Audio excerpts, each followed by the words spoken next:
ಮಾಜಿ ಪ್ರಧಾನಿ ಎಚ್.ಡಿ. ದೇವೇಗೌಡ ಅವರು ಪ್ರಧಾನಿ ನರೇಂದ್ರ ಮೋದಿ ಅವರ ಜಪಾನ್ ಮತ್ತು ಚೀನಾ ಪ್ರವಾಸಗಳನ್ನು ಮೆಚ್ಚಿಕೊಂಡಿದ್ದಾರೆ. ಈ ಕುರಿತಾಗಿ ಪ್ರಧಾನಿ ಮೋದಿಗೆ ಪತ್ರ ಬರೆದಿದ್ದಾರೆ. ನಾದಾ ಟಿಯಾನ್ಜಿನ್ನಲ್ಲಿ ನಡೆದ ಶೃಂಗಸಭೆ ಭಾರತ, ಚೀನಾ, ರಷ್ಯಾ ದೇಶಗಳ ಸಮಾಗಮಕ್ಕೆ ವೇದಿಕೆಯಾಗಿದೆ.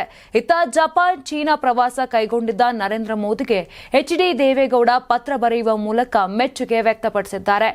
ಗೌರವಾನ್ವಿತ ಪ್ರಧಾನಿ ನರೇಂದ್ರ ಮೋದಿ ಅವರೇ, ನಿಮ್ಮ ಚೀನಾ ಪ್ರವಾಸವನ್ನು ನಾನು ಸೂಕ್ಷ್ಮವಾಗಿ ಗಮನಿಸಿದ್ದೇವೆ. ಭಾರತದ ಮೇಲೆ ಅಮೆರಿಕ ಹೇರುತ್ತಿರುವ ಸುಂಕ ಯುದ್ಧಕ್ಕೆ ಪರ್ಯಾಯ ಮಾರ್ಗ ಕಂಡುಕೊಳ್ಳುತ್ತಿದ್ದೀರಿ. ಹೀಗಾಗಿ ನಿಮ್ಮ ಮೇಲೆ ಭಾರತದ ಲಕ್ಷಾಂತರ ಜನ ವಿಶ್ವಾಸವಿಟ್ಟಿದ್ದಾರೆ. ರಷ್ಯಾ, ಚೀನಾ ಅಧ್ಯಕ್ಷರ ಜೊತೆ ನಿಮ್ಮ ಸ್ನೇಹ ಜಗತ್ತಿಗೆ ಹೊಸ ಸಂದೇಶ ನೀಡಿದೆ. ಉಕ್ರೇನ್ನಲ್ಲಿ ಯುದ್ಧವನ್ನು ಕೊನೆಗಳಿಸುವ ಬಗ್ಗೆ ನೀವು ಅಧ್ಯಕ್ಷ ಪುಟಿನ್ ಅವರೊಂದಿಗೆ ಮಾತನಾಡಿದ್ದಕ್ಕೆ ನನಗೆ ಸಂತೋಷವಾಗಿದೆ. ನೀವು ಅನುಸರಿಸುತ್ತಿರುವ ನೀತಿಗಳು ಸಮೃದ್ಧ ಭಾರತ ನಿರ್ಮಾಣಕ್ಕೆ ಸಹಕಾರ ಆಗಲಿದೆ ಅಂತ ಹೇಳಿದ್ದಾರೆ. ಧರ್ಮ ನಮ್ಮ ಕಡೆಗಿದೆ ಮತ್ತು ನಮ್ಮ ರಾಷ್ಟ್ರವು ಜಗತ್ತಿನಲ್ಲಿ ಬೇರೆ ಎಲ್ಲಿಯೂ ಇಲ್ಲದಷ್ಟು ಆರ್ಥಿಕ, ಜನಸಂಖ್ಯಾ ಮತ್ತು ಪ್ರಜಾಪ್ರಭುತ್ವದ ಪ್ರಯೋಜನಗಳ ಸಂಯೋಜನೆಯನ್ನ ನೀಡಿರುವುದರಿಂದ ಅಮೆರಿಕ ಕೂಡ ಬೇಗ ಅದನ್ನು ಸರಿಪಡಿಸಬೇಕಾಗುತ್ತದೆ ಅಂತ ಹೇಳಿದ್ದಾರೆ.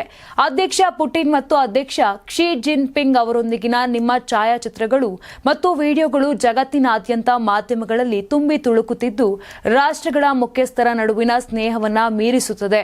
ಇದು ಹೊಸ ಜಾಗೃತಿಯನ್ನು ಮತ್ತು ಬಹುಶಃ ಭಾರತವನ್ನು ಜಾಗತಿಕ ಸಮೃದ್ಧಿ ಮತ್ತು ಶಾಂತಿಯ ಮಧ್ಯದಲ್ಲಿ ಇರಿಸುವ ಹೊಸ ವಿಶ್ವಕ್ರಮದ ಆರಂಭವನ್ನ ಸಂಕೇತಿಸುತ್ತಿದೆ. ಭಾರತದ ಮುಂದಿರುವ ಸವಾಲನ್ನ ಯಾವುದೇ ಮೂಲ ಮೌಲ್ಯಗಳನ್ನ ತ್ಯಾಗ ಮಾಡದೆ ಅವಕಾಶವನ್ನಾಗಿ ಪರಿವರ್ತಿಸಲು ನೀವು ದೃಢ ನಿಶ್ಚಯ ಮಾಡಿದ್ದೀರಿ ಎಂದು ತಿಳಿದು ನನಗೆ ಸಂತೋಷವಾಗಿದೆ. ದೇವರು ನಿಮಗೆ ಹೆಚ್ಚಿನ ಶಕ್ತಿ ಮತ್ತು ಉತ್ತಮ ಆರೋಗ್ಯವನ್ನ ನೀಡಲಿ ಅಂತ ಪತ್ರದಲ್ಲಿ ಉಲ್ಲೇಖವನ್ನ ಮಾಡಿದ್ದಾರೆ ಎಚ್.ಡಿ. ದೇವೇಗೌಡರು. ನಿಮ್ ಮಗು ಅಳ್ತಿದ್ಯಾ? ಹಾಗಾದ್ರೆ ನಿಮ್ ಮಗುವಿಗೆ ಜೀನಿ ಸರಿ ಇಟ್ಕೊಡಿ. ಯಾಕಂದ್ರೆ ಜೀನಿ ಸರಿ ಇಟ್ಟು ನಿಮ್ಮ ಮಗುವಿಗೆ 100% ಸರಿಯಾದ ಆಹಾರ. ನಿಮ್ಮ ಮಗು ನೆಮ್ಮದಿಯಾಗಿ ನಿದ್ದೆ ಮಾಡಬೇಕಾ, ದಷ್ಟಪುಷ್ಟವಾಗಿ ಬೆಳಿಬೇಕಾ? ಹಾಗಾದ್ರೆ ಜೀನಿ ಸರಿ ಇಟ್ಟು ಕೊಡಿ. ಎಲ್ಲಾ ಮೆಡಿಕಲ್ ಶಾಪ್ಗಳು, ದಿನಸಿ ಅಂಗಡಿಗಳು, ಸೂಪರ್ ಮಾರ್ಕೆಟ್ ಗಳಲ್ಲಿ ಲಭ್ಯ. ನಾನು 86 ಕೆಜಿ ಇದ್ದವಳು 71 ಕೆಜಿ ಬಂದಿದ್ದೀನಿ. ವಯಸ್ಸಾದ್ಮೇಲೆ ಸ್ಮಾರ್ಟ್ ಆಗಿ ಕಾಣ್ತೀರಾ ಅಂದ್ರೆ ಜಿನ್ನಿ. 126 ಕೆಜಿ ವೇಟ್ ಇದ್ದು ನಾವು ಈಗ 114 ಕೆಜಿ ಲೆಕ್ಕ ಬಂದಿದ್ದೀವಿ. ಯಾವುದೇ ಸೈಡ್ ಎಫೆಕ್ಟ್ ಆಗಿಲ್ಲ. 84ರಿಂದ 50 ಕೆಜಿ ಬಂದೆ. ಆಮೇಲೆ ಸಣ್ಣಗೆ ಫಿಟ್ ಆಗಿದ್ದೀನಿ. ಅದಕ್ಕೆ ನಾನು ಯೂಸ್ ಮಾಡ್ತಾ ಇರೋದು ಜೀನಿ ಸ್ಲಿಮ್. 84ರಿಂದ 50 ಕೆಜಿ ಬಂದೆ. ಆಮೇಲೆ ಸಣ್ಣಗೆ ಫಿಟ್ ಆಗಿದ್ದೀನಿ. ಅದಕ್ಕೆ ನಾನು ಯೂಸ್ ಮಾಡ್ತಾ ಇರೋದು ಜೀನಿ ಸ್ಲಿಮ್. ಸಣ್ಣ ಆಗಕ್ಕೆ ಜೀನಿ ಸ್ಲಿಮ್ ಯೂಸ್ ಮಾಡದೆ ಹೆಲ್ದಿನೂ ಅದೇ. ನೀವು ಸಣ್ಣ ಆಗ್ಬೇಕಾ, ಹೆಲ್ದಿ ಆಗ್ಬೇಕಾ? ಹಾಗಿದ್ರೆ ಜೀನಿ ಸ್ಲಿಮ್ ಯೂಸ್ ಮಾಡಿ. ಸಣ್ಣ ಆಗೋದಕ್ಕೆ ಯಾವುದೋ ಪ್ರಾಡಕ್ಟ್ ಹೇಳ್ತಾ ಇದ್ದಾಳೆ, ಏನಾದರೂ ಸೈಡ್ ಎಫೆಕ್ಟ್ಸ್ ಇದೆ ಅಂತ ಯೋಚನೆ ಮಾಡ್ತಾ ಇದ್ದೀರಾ? ಖಂಡಿತ ಇಲ್ಲ. ಯಾಕಂದ್ರೆ ಇದು ಕೆಮಿಕಲ್ ಫ್ರೀ.